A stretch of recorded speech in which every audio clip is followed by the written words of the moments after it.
Why 7 minutes is all kids need to snooze? Are you tired of nap times that end in tears, yours or theirs?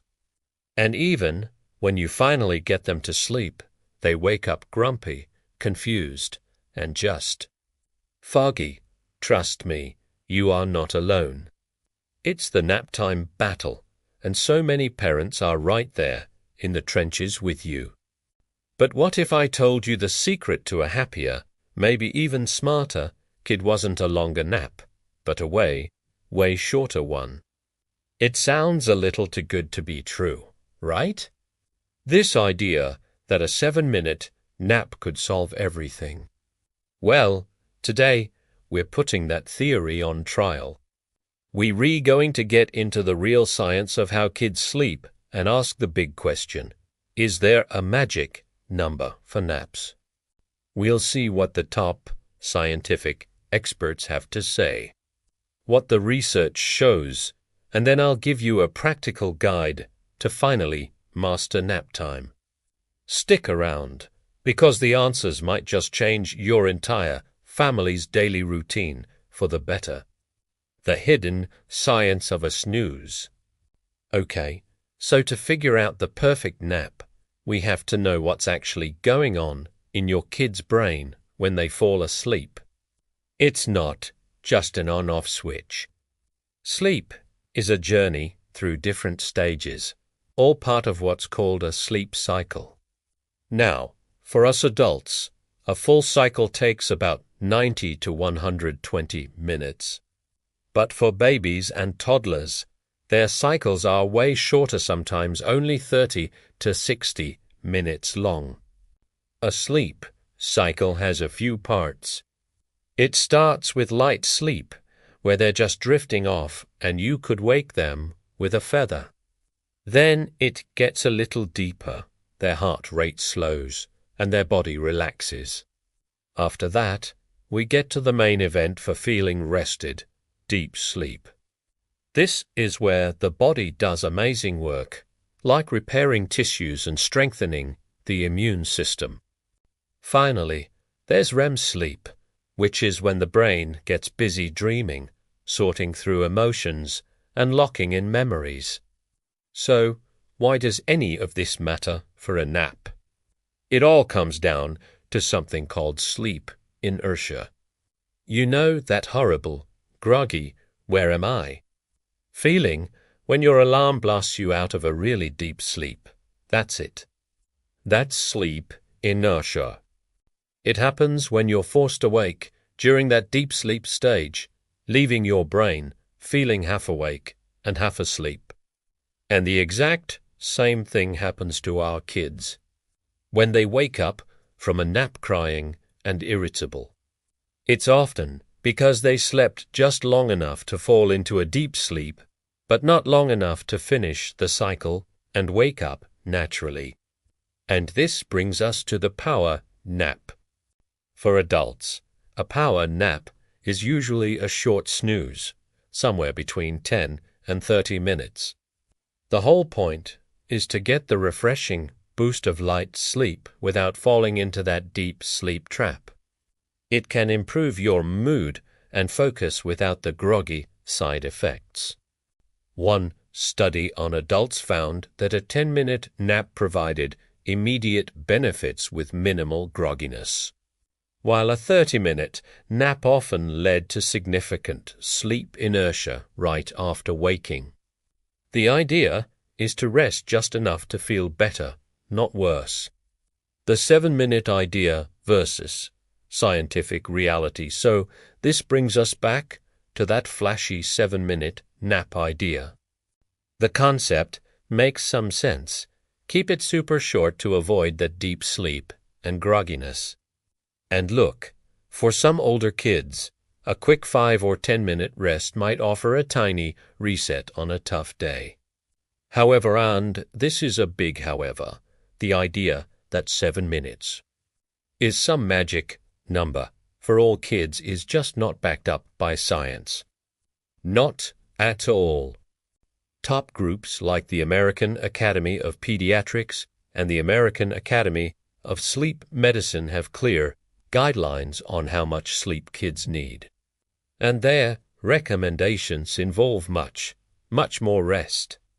Let's look at what the experts actually say for total sleep in a 24-hour period, and that includes naps. For infants 4 to 12 months old, they recommend 12 to 16 hours. For toddlers aged 1 to 2, it's 11 to 14 hours. And for preschoolers aged 3 to 5, it's 10 to 13 hours. As you can see, kids need a ton of sleep. Naps aren't just an optional bonus. They are, biologically, essential for hitting those numbers.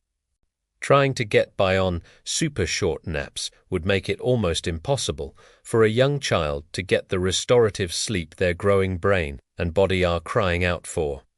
So, if 7 minutes isn't the golden ticket, what is? The truth is, there's no single magic number that fits every kid. The right nap length really depends on your child's age and their own unique needs. For babies and young toddlers, longer naps are non-negotiable. A typical short nap for a baby is actually 30 to 50 minutes, which is about 1 full sleep cycle for them. Many toddlers, once they're down to 1 nap a day, will sleep for 2 or even 3 hours, and that's not a mistake. It's necessary. These longer naps let them cycle through all the sleep stages, including that restorative deep sleep and the memory-boosting REM sleep. In fact, studies show that preschoolers who get those solid naps are better at learning and handling their emotions.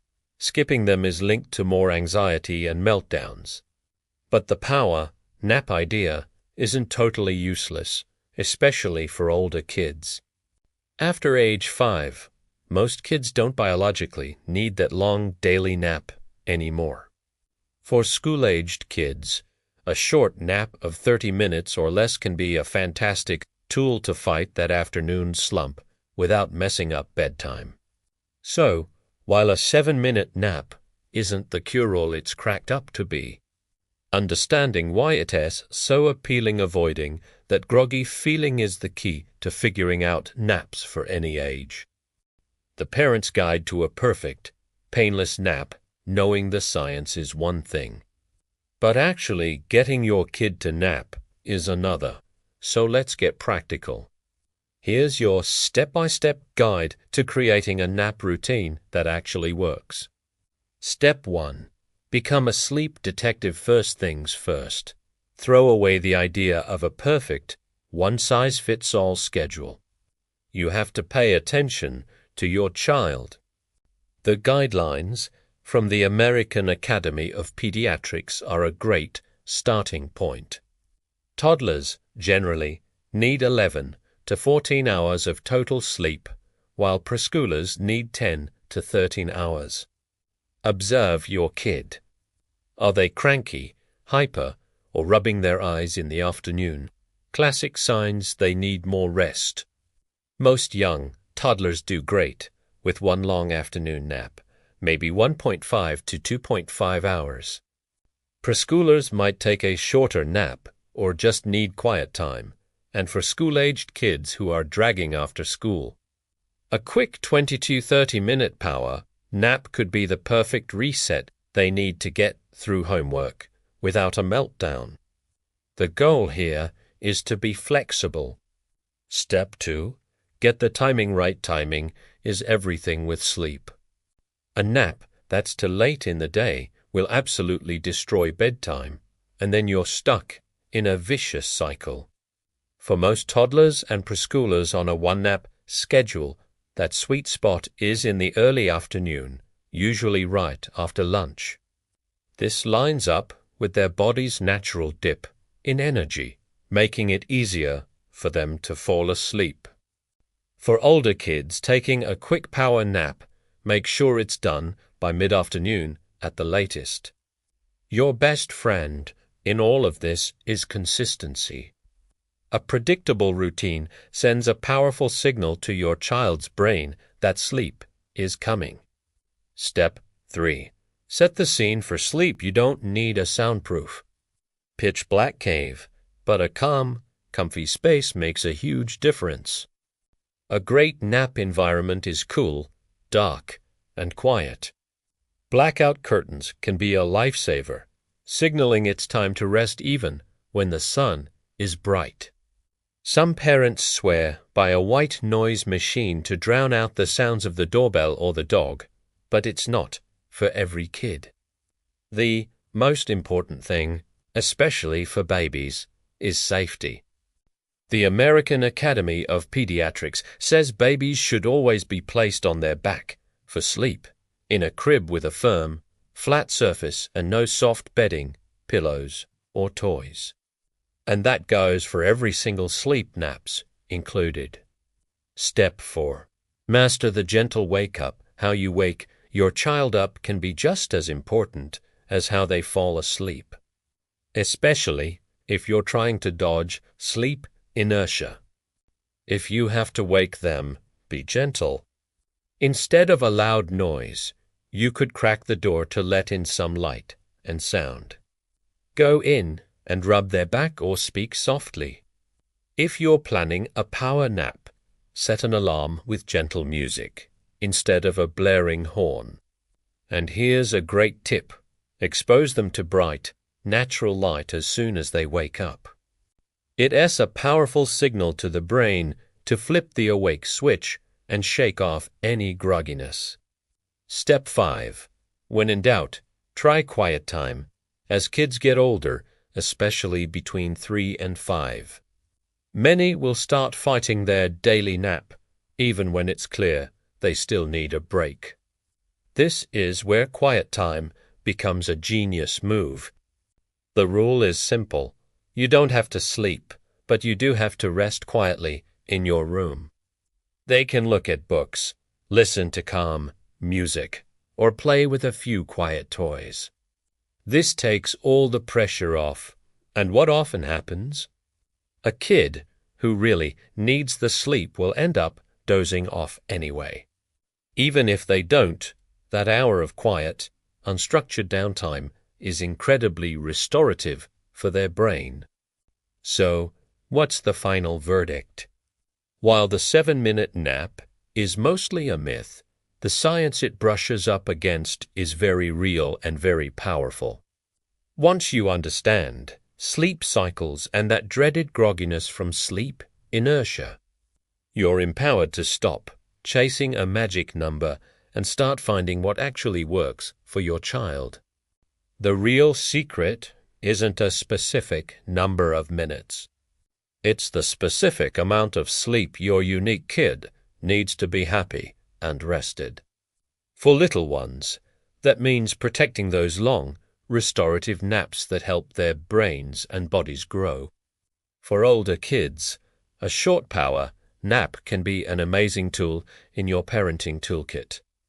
The key is to be an observer, stay consistent, and be flexible enough to adapt as your child grows. Naps don't have to be a battle. They can be a peaceful, predictable part of the day that makes the whole family feel better. Now I want to hear from you. What's your experience with naps? Have you found a golden nap length for your child, or are you still figuring it out? Share your story in the comments below. Your experience might be exactly what another parent needs to see today. And if you found this guide helpful, do us a favor and hit that subscribe button and turn on notifications. We put out new, science-backed parenting guides every single week to help you raise happy, healthy kids with a little more confidence and a lot less stress.